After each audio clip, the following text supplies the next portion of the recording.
Every year, over 100,000 concussions occur in all levels of football. And 60% of these are from head-to-head collisions.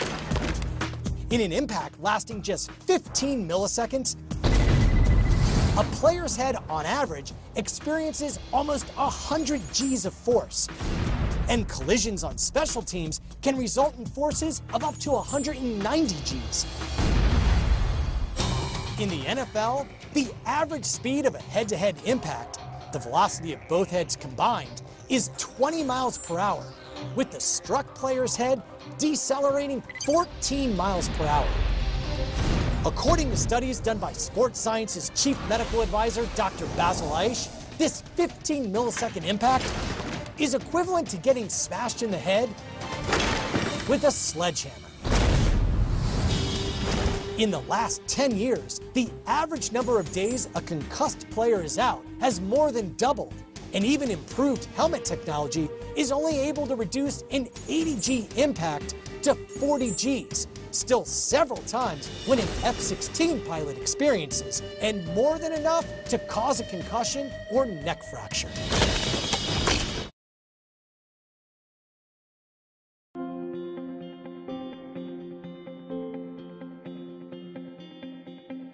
When he was 13, Zachary Lysted of Maple Valley, Washington, near Seattle, loved to play football, as much as his dad, Victor, loved watching him play. Oh man, dude, he was awesome. Zach never shied away from going after the ball carrier when he was on defense. In October of 2006, Zach hit his head hard while making this tackle.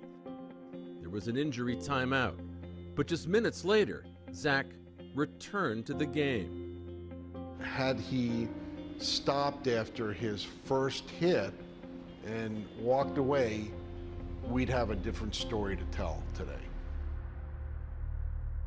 After the game, Zach and his father were walking off the field together when Zach collapsed, and the Lysted family's nightmare began.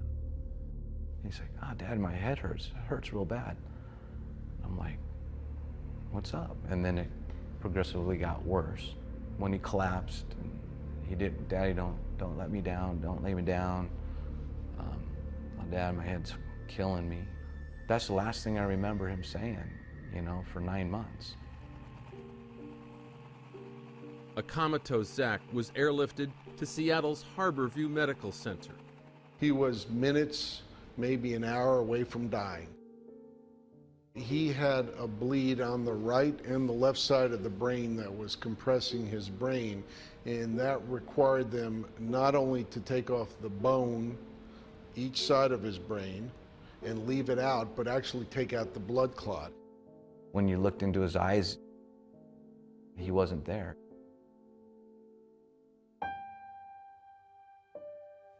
Zach would be at Harborview for 93 days. It took him 9 months to speak. All that time, deep within him, Zach's cognitive functions remained intact. I remember crying just to try and get my voice out. What's that like when you can't communicate what you're feeling? It sucks. It's the worst feeling in the world. I would never wish it on anyone. Get tall, get tall. Get tall. Let's go, Zach. Get tall, get tall. This is 19-year-old Zach Lysted today. Let's go, push yourself, Zach. You gotta go faster now. 5 years after his traumatic brain injury, a near miracle forged from countless hours of rehabilitation. Come on, Zach. You got it. And Zach's phenomenal courage and will.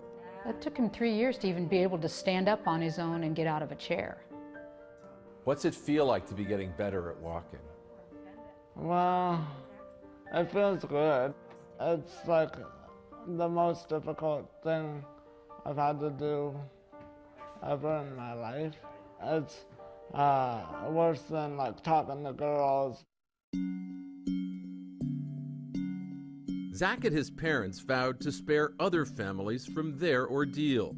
So with their lawyer, they drafted a bill mandating protection for young athletes suspected of having a concussion, the Zachary Lysted Law. If a kid is, quote, suspected of having a concussion, unquote, they must be removed from play. The child can go back in to the practice or the competition, but only if they've been cleared by a licensed healthcare professional who's been trained in the evaluation and management of concussions. The bill passed both legislative houses in Washington state unanimously and was signed into law May 14, 2009. By 2010, Zach's story had drawn NFL Commissioner Roger Goodell's attention. We talked about getting this passed in a few states. He says, no, we're going to get it passed in all 50 states. As the NFL took the lead in advocating for the Lystead law, the commissioner sent Zach this ball. The Lysteds sent him Zach's football card. He told my son, you know, Zachary, your card is the first thing I see on my desk when I come to work, and your card is the last thing I look at before I leave to go home. He even sent a message to Zach on the morning of June 10, 2011, when Zach would try to walk across the stage to receive his high school diploma. Zachary Gordon Lystead. Oh man, dude, the place erupted, and it was awesome. That was too much, man. It made me feel so happy. I felt so blessed in that moment. By changing the culture and getting laws passed in over 30 states now, kids are being saved. I think it's countless number of people over many decades that we're going to see this has a very positive effect. Everyone has their challenges in life, and this is my challenge. It's my calling.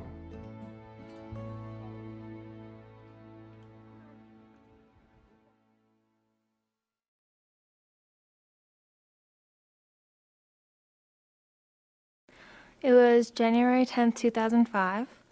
I was 17 years old, and my high school basketball team was playing a varsity game, and it was around the second quarter, and I was going up for a rebound, and as I came down, the back of my head collided with the top of another girl's head. The next day, after the day I got hit, I went to school, and I was really sick. I knew I had a concussion because I suffered through a concussion my 7th grade year. I had all the symptoms, dizzy, nauseous. I couldn't focus in school. I continued to play a second game after that, and I passed out after the second game in the locker room. Basically, I was bedridden in my house for about 6 months straight. I slept on the couch because of the light. We had to put dark sheets over the windows. My mom and my sister had to help me walk around. I lost my balance. I couldn't really get that back for quite a while. I didn't know it could get this bad. All athletes have a strong will, and since we're young, we know that we have to suck it up, suck things up, whether, you sprain your ankle or you hurt your finger. You just go in the game and you shake it off and you don't complain, you don't cry. But this is a brain and head we're talking about, and you can't suck it up. So unfortunately, instead of missing a game, I missed the season, I missed sports for the rest of my life, and I missed out on a great life that I could have had.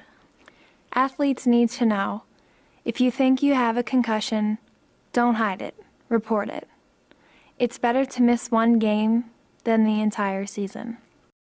You can find information on concussions at www.cdc.gov/concussion in youth sports.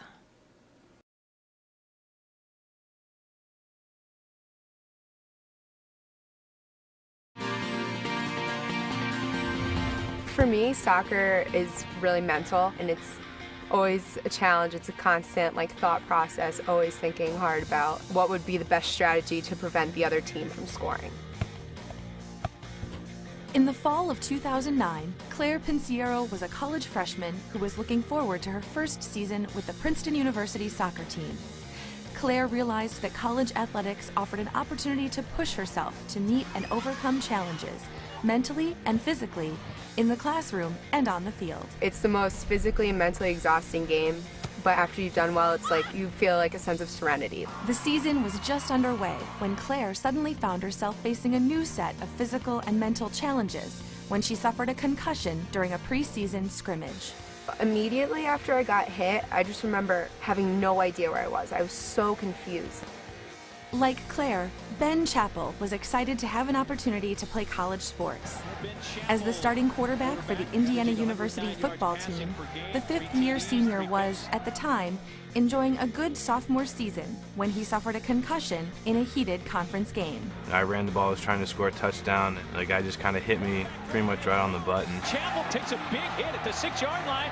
The next thing I remember is the trainer coming out, asked me if I was okay. Chappell coming off the field under his own power, but obviously not himself at the moment after that hit.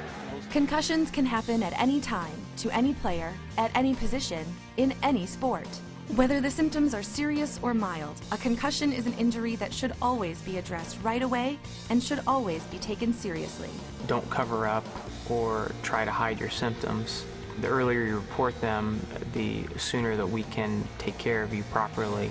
Honesty in the short run may keep them out a little bit, but in the long run it's going to keep them much healthier and it's going to give them a much longer career when they play.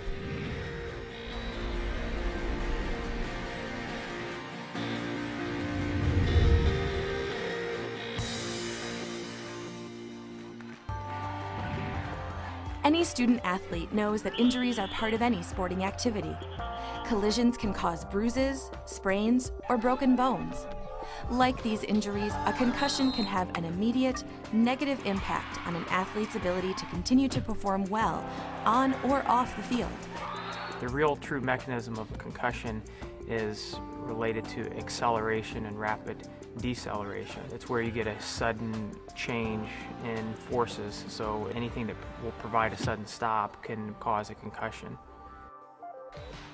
A concussion is a brain injury that is caused by a blow to the head or body from contact with another player, from hitting the playing surface, or being hit with a piece of sports equipment. Concussions can change the way your brain normally works and can range from mild to severe. These injuries can present themselves differently for each athlete, and they can happen in any playing circumstance in any sport. We know that when a player has a brain injury, they tend to have difficulties with memory, particularly short-term memory. They have difficulty with how quickly they process information, how well they can think through problems, how well they can analyze problems, and how they put those all together. We know that those different aspects of brain functioning are affected in concussion. One of the key issues that we must deal with is making sure that when we return a player to play, that that player is no longer having symptoms.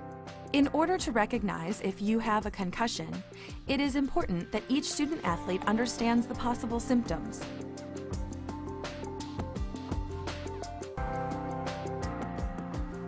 First thing you should do if you suspect a concussion is not minimize what you're feeling. Those symptoms should be reported to your medical staff at your university as soon as possible. So I don't remember getting hit, but I think I was visibly confused and something obviously was wrong. For Claire Pinciero, the symptoms of her concussion appeared mild at first and then grew more severe in the hours and days that followed. I had this constant headache and it was basically just a migraine all the time. I was really sensitive to light and noise. My spatial awareness was really off. It's important when you're dealing with athletes that have injuries. They're so accustomed to playing through pain. If they have an ankle sprain, they're used to getting taped up and going back into play. I think with concussion, what's important is that they need to understand how important it is that they have to be 100% before they can go back. Claire did not lose consciousness, but the symptoms from her concussion affected practically every area of her life. I couldn't work out because it would raise my blood circulation and go to my head, and I couldn't really listen to loud music, so I couldn't be with my friends. I couldn't really watch TV because that would hurt my eyes, which would hurt my head, and I couldn't play soccer, obviously. And school was really tough. It was really hard for me to read. I had to read at like 20-minute intervals, and then even during then it would just be such a bad pain. Like Claire, Ben Chappell did not lose consciousness, but his collision with another player caused his concussion. Team athletic trainers led him off the field immediately. Initially, I didn't have any symptoms. I didn't feel different at all. I think it was once I got off to the sideline when the doctors really started asking me questions that I realized that, you know, something wasn't really right. Ben's athletic trainers administered a typical sideline evaluation, the first of several important steps in the proper diagnosis and treatment of a concussion. If an athlete presents to the medical staff with symptoms of a concussion, or an athlete is brought to the attention of the medical staff that they might be experiencing a concussion, we will first want to remove them from play to get a good assessment. They took me through the whole concussion questions, like, can you say the months backwards, the alphabet, start with this letter and continue through this one. I think the doctor gave me 3 words to remember when we walked into the locker room at halftime. It's very important to be honest and upfront. If we can treat your concussion properly from the start, there's a real opportunity to get those signs and symptoms to clear faster and for your concussion injury to resolve quicker.